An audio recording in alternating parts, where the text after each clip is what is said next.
Brandon 750 here, and today we have the CVLife Wolf Covert. So today will be the first shots. Obviously, I'm going to talk all about it when we get back to the table and breaking things down a bit. But here it is. Stay tuned. First shots on zero this thing in. See how it goes.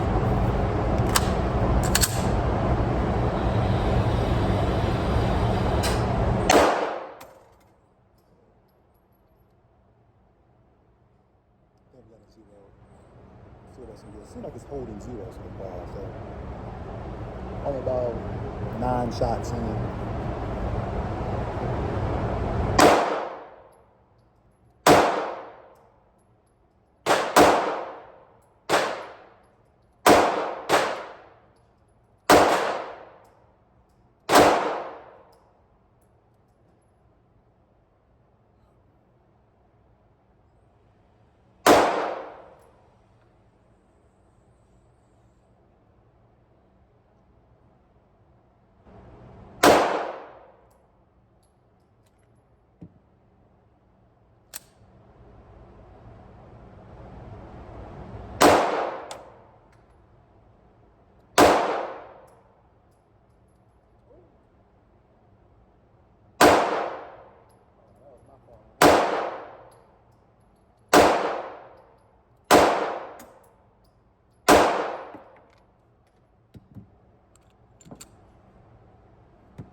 It's holding zero so far. Not too shabby. See if it still hasn't loosened up. So all good so far.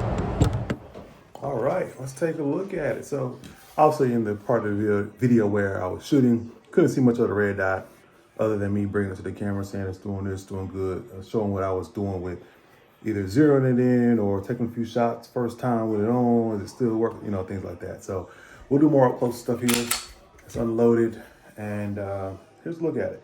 How did I acquire this, or what made me come about it? So a buddy of mine who works with me upgraded his red dot. He had this on the name slipped me, equalizer. So it is a micro dot for like the slimmer type of weapon. So it fits on here, it'll fit on those like 403Xs, things of that nature. He bought it for around $100 something, he told me, and I got a good deal. He said, hey, I'll sell it to you for $65. I said, oh yeah, bingo. Checkmate, I'll do it because I know I needed something to put on this, unless I wanted something. Here's how it came. Came in this box, CVLife. This is the Wolf Covert. Here's the side of the box, other side, it's under it. Boom. Inside the box, what do we get? For this, I'm gonna turn the camera around. All right, so you take the top off the box, and here's what's inside. User manual, which everybody reads word for word, right? Some screws to mount it to that slide of the weapon. There's plenty of screws for you. Here's what you'll use to obviously screw the dot in. There's a riser here, so if you want to put this on a Picatinny rail for like a rifle or something, that's in there. I think more screws are in there. Little wrench thing there, Allen key. Another kind of flathead screwdriver, so to speak. Has it on both sides. So you can use this to adjust the windage or the zero the up and down or left or right when you're zeroing it in. Here's a mounting plate for your frame. Obviously, if it doesn't line up how it's supposed to, you got a different kind of gun, you need different mounting plate or such. Here it is. And here's an old battery I have, another little Allen key. So it has everything you need to get this on the weapon that you choose, as long as it fits, obviously. So if we lay it here on this side, you see it has its logo there, CVLife, and a plus button. This will brighten the dot. And obviously on the other side, you'll see here, there's the minus button that will make it a little more dim. So what I like about it is that it is aluminum. So you see it's scratched up for some carry use. So yes, my guy, I've been carrying it and I've been carrying it now, obviously. So aluminum housing. Also, if you look at the glass, you see that the glass is kind of in a little bit opposed to right up on the edge of the shell of the dot. So if you want to take it and do some kind of racking on a hard surface, you don't have to be concerned about damaging that glass. So that is a plus to it. You see these rear sights on here. That's pretty cool, I guess. It does have the shake awake feature, which is fantastic. You wait for maybe 4 minutes or so, it'll stop being on. You shake a little bit and boom, there it is, it'll be on. One of the drawbacks that I know about this thing is that you have to remove the red dot to be able to get to the battery. So the battery is under the red dot. Yes, you have to take it off. And some say they don't like that, obviously, because there's an opportunity there for you needing to re-zero the weapon in when you take it on and off. Now, I've never had a problem on any of mine. I have another one that's like that, and I've never taken it off yet. The battery hasn't died. This one, I believe, has a 50,000 hour battery life, so it should last for a couple years, I guess. So I should be good. But my buddy I bought it from, he says that he took it off, changed the battery, and everything's fine. Nothing went off in terms of the zero, so everything was fine with it. It does have a red dot that you see here. I love it. I do have astigmatism, so everything I look at is blurry anyway in terms of dots. But this is a good dot in terms of when you have it dimmer or brighter, it does show up clear. If it's clear enough for me, I know it's clear enough for your clear eyes. And it's good. Now, some of the newer models, you can change where it has a dot as well as the ring or whatnot. But for me, and this one, this model, is just the dot. But I am super pleased with it so far. I've had no problems with it. Now, is this something that I would recommend? Heck yeah, especially for the price. I think, like I told you, my guy bought it for like $100. I Googled it and it was like 120, 130. So that's the retail price. And I got mine for 65. So I have no problems with it. Now, when I was zeroing it in, I used this screw, stuck it in here. Now, can I hear and feel it turn those notches? I couldn't hear it, and I could kind of feel it.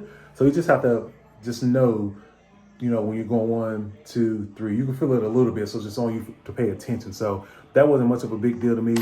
Once I put it on mine, it was already dead on. It was just low a couple inches. So all I had to do was raise it up a couple inches, which is probably 16 turns, and I was good to go.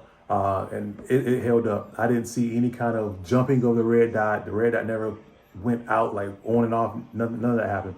It stayed zero. I didn't use any extra Loctite. The screws had that blue on it like it normally does, and I just screwed it in normally. And I kept on checking periodically, and it stayed on there strong. So I'm really pleased about that. Putting in the holster, my holster was cut for red dot anyway. There was no kind of issues with it lining up with the holster. Nothing. It all worked fine. Do I think it's waterproof? I think my buddy told me there's a slight waterproofing on it, but I don't think so. If you look through here, you can see a little bit of the wiring for the light. And obviously, if that's exposed, water can get in and cause issues. So I wouldn't recommend trying to do any torture tests while you're dumping it in the ocean or wherever like that, unless you just really want to. But mine won't be out in the rain much, obviously, unless I have to deploy it in a real life situation, because I'm not open carrying it. I'm going to conceal carry it under my clothing, so I'm not much worried about rain and such. The glass is clear. Haven't had any issues with any breaking or cracking or scratching. Obviously, I'm not going to do any hard torture testing on it and throw it and see if the glass is going to hold. But for what I'm going to do with this weapon and this dot, this is perfect enough for me. So I'll probably give it an 8 out of 10. I would probably raise that up if that battery compartment was on top, so I didn't have to remove the red dot. If I had not just a single dot for the red dot, if I had the circle around it as well, that would be another addition. Other than that, I think they did a great job with this CVLife Wolf Covert red dot. I don't really have any complaints. Like I said, for 65 bucks, it's great. It looks great on my weapon here. This Taurus GX4 carry. It's beautiful. It feels really good in hand. When I shoot the weapon out like this and point it, I got the red dot in sight. It's easy. I don't have to do all this and I'm gonna try to find it. I have seen some red dots on weapons where the way it's configured, it's low. So you have to kind of get your head in a certain way because the red dot's a little bit shorter and you got to kind of figure it out. But this one right here, I got the dot right there in the glass. So I'm really excited, super excited to keep on shooting, testing it out. My buddy shot his weapon with it probably 1,000 times, had no zeroing issues, no fading in and out, nothing. I've probably shot 150 rounds with it on here so far. Everything's still perfect. So my point, I say all that to say, as my buddy says, this is something that I would recommend, especially if you can get a good deal like I did on it, especially if you're trying to put on something of a cheaper caliber in terms of budget. Some people like the budget guns or budget builds. So some people would probably not buy a Glock 17 Gen 5 and put a cheap red dot on it, right? They'll go with the Holston or something like that. But if you're getting one of these micro daggers or 43Xs or this GX4 carry, I think this is a perfect type of dot for it. So let me know your experience with it. Let me know if you've got it or considering it. And let me know if there's something I did not speak on. And I'll put it in the comments and I'll answer your questions like you all like to ask a lot. And we can go from there. That's all I got to say on it. I enjoyed it. I carried this thing today and I'm pleased. So